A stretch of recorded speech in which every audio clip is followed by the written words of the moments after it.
Hello बच्चों, आज मैं आपके सामने फ़िज़िक्स का 12th क्लास फ़िज़िक्स का पहला चैप्टर लेके आया हूँ, जिसका नाम है इलेक्ट्रिक चार्जेस एंड फील्ड्स। हम इसको इलेक्ट्रोस्टैटिक्स भी बोलते हैं।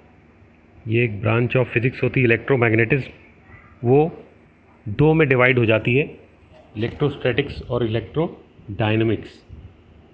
इलेक्ट्रोस्टैटिक्स जो होती है बच्चों, वो चार्ज एट रेस्ट होती है, जिसमें हम चार्जेस के बारे में पढ़ते हैं, चार्ज प्रॉपर्टी के बारे में पढ़ते हैं, इलेक्ट्रिक फील्ड के बारे में पढ़ते हैं, पोटेंशियल के बारे में पढ़ते हैं, कैपेसिटेंस के बारे में पढ़ेंगे, गॉस लॉ के बारे में पढ़ेंगे।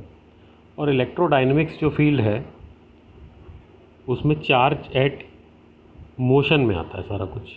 इलेक्ट्रिक करंट के बारे में पढ़ेंगे, मैग्नेटिज्म के बारे में पढ़ेंगे, ईएमआई के बारे में पढ़ेंगे, इलेक्ट्रोमैग्नेटिक इंडक्शन और एसी के बारे में पढ़ेंगे।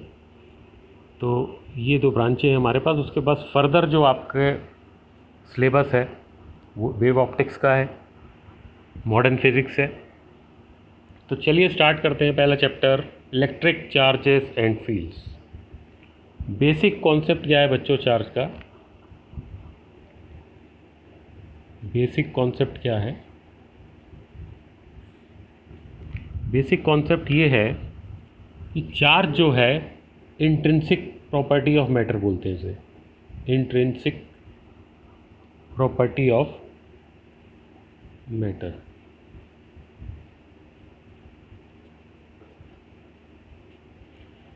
अब इसका क्या मतलब हुआ इंट्रिंसिक प्रॉपर्टी ऑफ मैटर? बच्चों ये इंट्रिंसिक प्रॉपर्टी का मतलब है कि जिसके अंदर कुछ ना हो। ये एक लास्ट प्रॉपर्टी होती है जो रिसर्चेबल प्रॉपर्टी नहीं है। ग्रीक मैथोलॉजी 600 बीसी में हम बोलते हैं थे कि rubbing of two things create charge, और ऐसे ही अट्रैक्टिंग ईच अदर, इस तरह से हमने पढ़ा था 10th क्लास में। अब यहाँ पर थोड़ी सी अलग है कंडीशन, थोड़ी हाई लेवल का है, तो हम उसके हिसाब से इसको एक्सप्लेन करेंगे। तो बच्चों charge is basic intrinsic property of matter, not researchable property है ये। इसका सिंबल है Q, इसका सिंबल है Q, ठीक है। और इसकी SI यूनिट है कूलम, इसकी SI यूनिट है कूलम। तो symbol Q, SI unit coulomb. अब इसके आगे चार्ज कितने टाइप के होते हैं, चार्ज टाइप्स, वो पढ़ेंगे आज कि चार्ज कितने टाइप के होते हैं। चार्ज बच्चों दो टाइप के होते हैं। पहला है पॉजिटिव चार्ज और दूसरा है नेगेटिव चार्ज। इतना तो आपको पता ही होगा कि पॉजिटिव और नेगेटिव लाइक चार्जेस होते हैं और ये रिपेल करते हैं, और पॉजिटिव और नेगेटिव अनलाइक चार्जेस होते हैं और ये अट्रैक्ट करते हैं, ठीक है। तो चार्ज और क्या है? Charge is a scalar quantity, charge is a scalar quantity.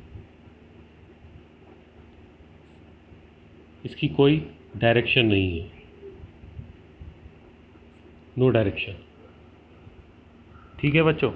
तो यहाँ पर चार्ज की हमने प्रॉपर्टी पढ़ी कि इसकी कोई डायरेक्शन नहीं है, स्केलर क्वांटिटी है, ये दो टाइप के होते हैं, और सिंबल है इसका Q, और यूनिट है इसकी कूलम।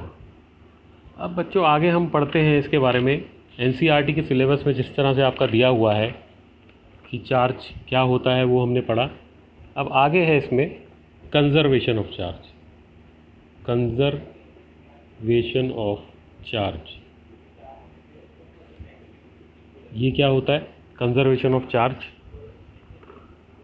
तो चार्ज जो होता है can neither be created nor be destroyed but can only be transferred. Neither be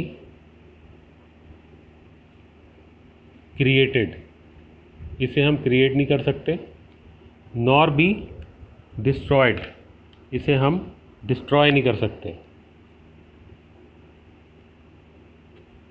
destroy नहीं कर सकते।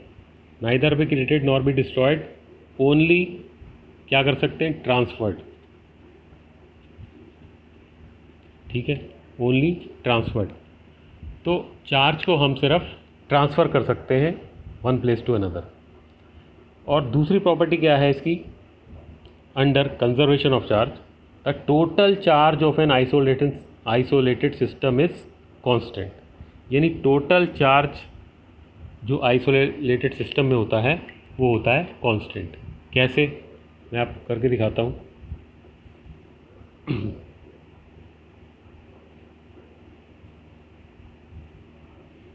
मान लीजिए मेरे पास यहाँ पर 1 कूलम है, यहाँ 2 कूलम है, यहाँ 3 कूलम है। ये प्लस है, ये प्लस है, ये माइनस है। इसको मैं शेक करता हूँ। शेक करने के बाद क्या होता है, यहाँ रह जाता है 2 कूलम, यहाँ -3 कूलम, और यहाँ मुझे बताना है। ठीक है, तो मैं कैसे बताऊँगा आपको, इसकी जो एक प्रॉपर्टी है Q1 + Q2 + Q3 is equal to Q1 dash + Q2 dash plus ये Q निकाल लेते हैं, कितना है हमें पता नहीं।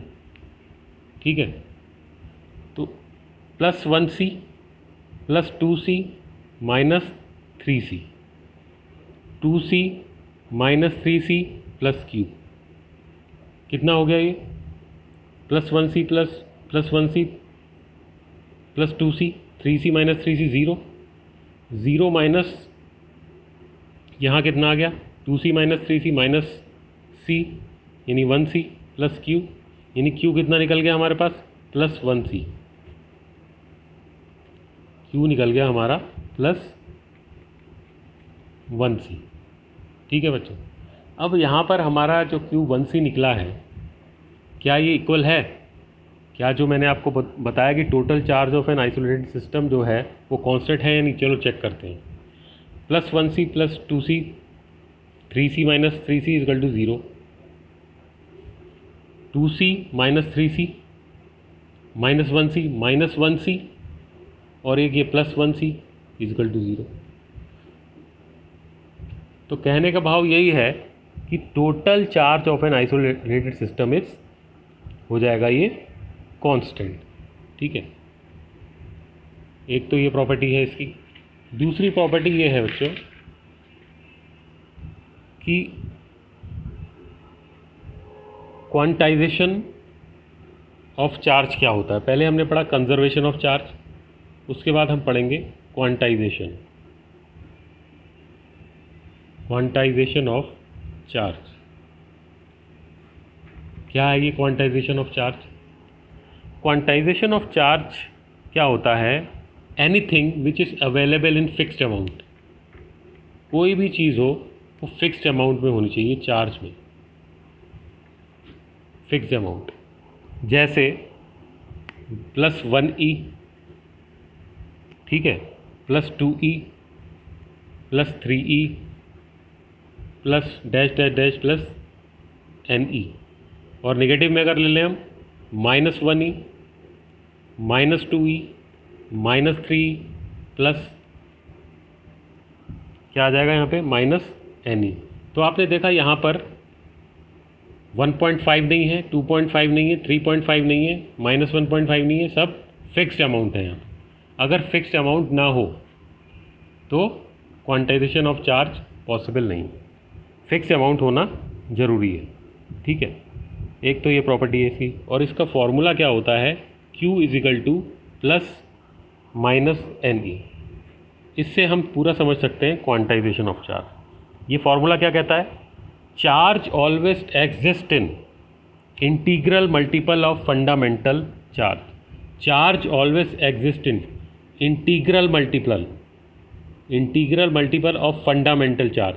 अब ये फंडामेंटल चार्ज क्या है, फंडामेंटल चार्ज के बारे में आपने पढ़ा होगा कि फंडामेंटल चार्ज कितना होता है, 1.6 × 10⁻19 कूलम, ये होता है फंडामेंटल चार्ज। ठीक है, तो ये है आपका क्वांटाइजेशन ऑफ चार्ज। अगर हम कभी मार्केट जाते हैं और उससे बोलते हैं कि 1 पेन दे दो, या उससे बोलते हैं कि 1.5 पेन दे दो, तो वो 1.5 पेन नहीं देगा, वो हमें 1 पेन देगा या 2 पेन देगा या 4 पेन देगा या 5 पेन देगा। तो इसी तरह से चार्ज जो है कभी 1.5 आपको नहीं मिलेगा, 2.5 नहीं मिलेगा, 3.5 नहीं मिलेगा, 4.5 नहीं मिलेगा, आपको फिक्स्ड अमाउंट में चार्ज मिलेगा। उसे हम कहते हैं क्वांटाइजेशन ऑफ चार्ज। इसका एक न्यूमेरिकल ले लेते हैं जिससे आपको बहुत जल्दी समझ में आ जाएगा। एक छोटा सा न्यूमेरिकल है, कहना charge of +8 × 10⁻⁻18 coulomb be given to a body।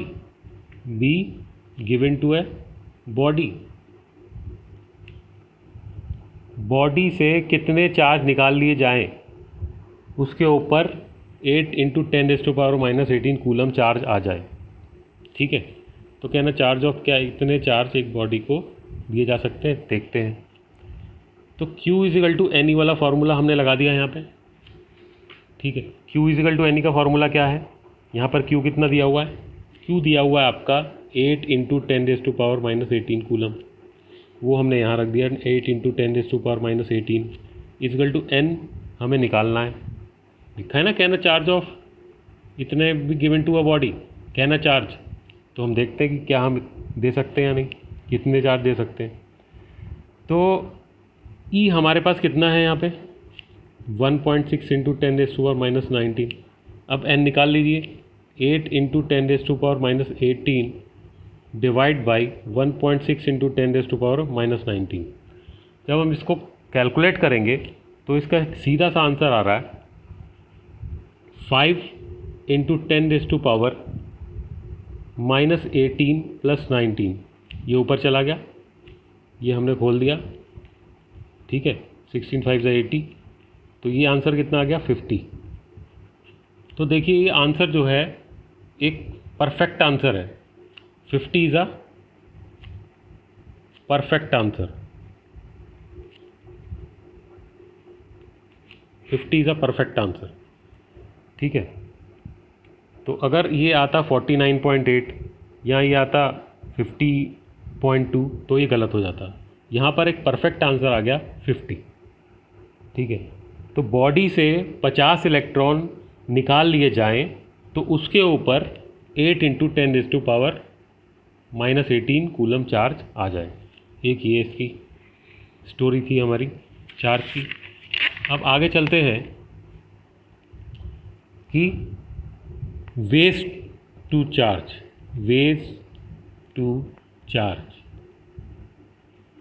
कौन कौन से वेज होते हैं। एक होता है डायरेक्ट कॉन्टैक्ट मेथड, और एक होता है आपका विदाउट कॉन्टैक्ट। तो सबसे पहले हम आते हैं डायरेक्ट कॉन्टैक्ट मेथड, जिसको हम बोलते हैं कंडक्शन मेथड।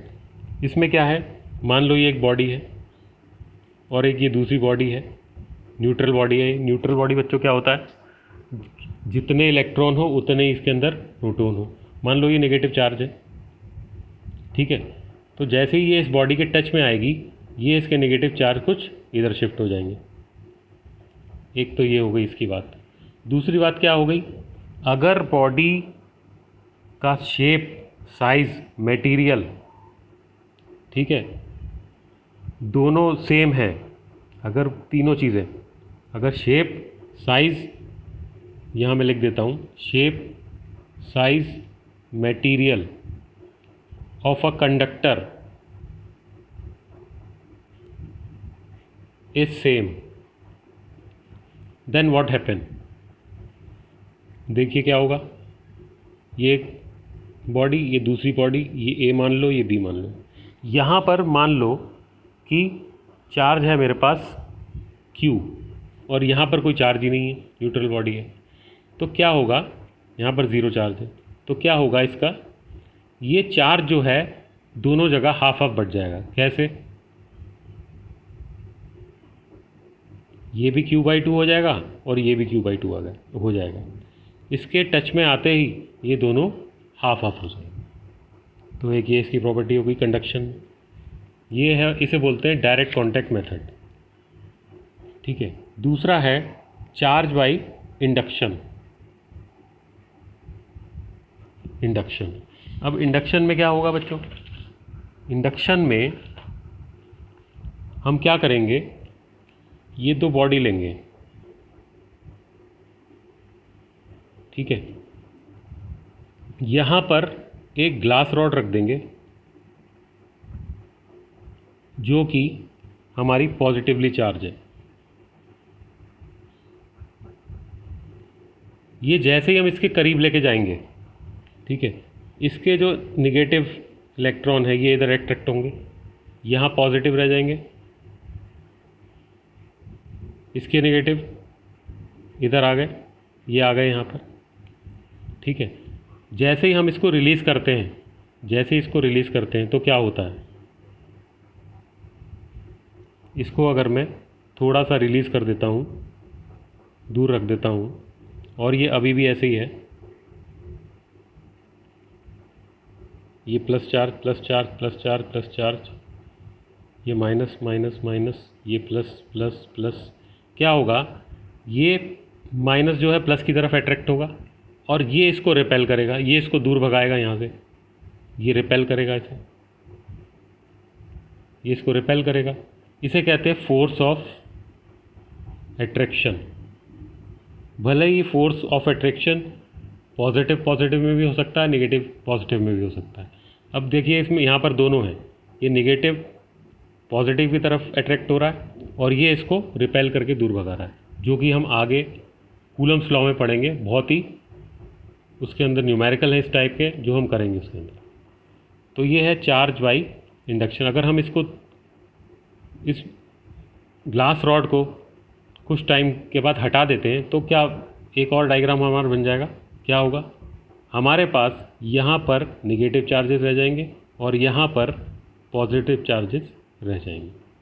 ये है। एक तीसरा होता है चार्ज बाय फ्रिक्शन।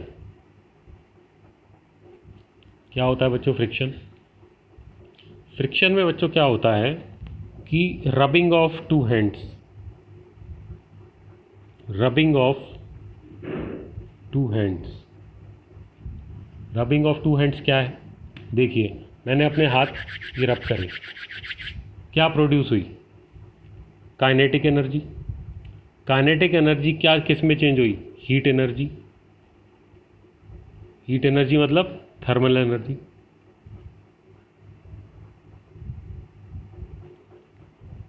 ठीक है, ये आपने 11th क्लास में पढ़ा होगा, काइनेटिक एनर्जी, थर्मल एनर्जी, ये सारा वही है और कुछ नहीं है। ठीक है, एक ये हो गया हमारा चार्ज बाय फ्रिक्शन। इसमें क्या होता है कि आउटर मोस्ट शेल में जो इलेक्ट्रॉन होते हैं वो बड़े लूजली पैक्ड होते हैं। आउटर मोस्ट शेल में जो इलेक्ट्रॉन्स होते हैं बहुत लूजली पैक्ड होते हैं, वो ट्रांसफ़र हो जाते हैं from one hand to another, from one body to another, depend upon the material. Material के ऊपर बहुत ज़्यादा डिपेंड करते हैं। तीसरा आपने देखा होगा फ्रिक्शन में कि एग्जाम्पल मैं इसका देता हूँ, स्केल विद द हेड। एक स्केल लिया आपने, वो आपने हेड के साथ लगाया और उसे रब किया, हेड के साथ रब कर दिया। उसके बाद आप बचपन में करते होंगे, या आपने कुछ कागज़ के टुकड़े लिए और वो आपने उसके ऊपर रखा तो वो अट्रैक्ट हो गए। तो वो बच्चों क्या होता था, वो सारा चार्ज बाय फ्रिक्शन था वो। ठीक है, एक पॉजिटिव चार्ज बनता था, नेगेटिव चार्ज बनता था, वो आपस में अट्रैक्ट हो जाते थे। तो आज हमारा लेक्चर जो था, ये फर्स्ट लेक्चर इसी के ऊपर बेस्ड था सारा। अब नेक्स्ट लेक्चर जो हमारा होगा वो होगा कूलम्स लॉ के ऊपर, कूलम्स लॉ के ऊपर, जिसमें हम दो चार्ज Q1 Q2 अगर हम चार्ज लेते हैं और इसमें एक डायरेक्शन होती है R, वो हम देखेंगे और उसमें कुछ न्यूमेरिकल्स है वो हम करेंगे। तो नेक्स्ट लेक्चर का आप इंतज़ार कीजिए। ठीक है, और अपने 12th क्लास में आप इसको हल्का ना लें, क्योंकि ये 12th क्लास है आपकी, ठीक है। इसको घर पे पढ़ते रहें, खूब पढ़ते रहें, क्योंकि फ़िज़िक्स एक ऐसा सब्जेक्ट है कि अगर आप नहीं पढ़ेंगे आपको नहीं समझ में आएगा, आप पढ़ते रहेंगे तो आपको समझ में आएगा। तो आप अपने घर पे पढ़ते रहें और तैयारी करते रहें। Thank you.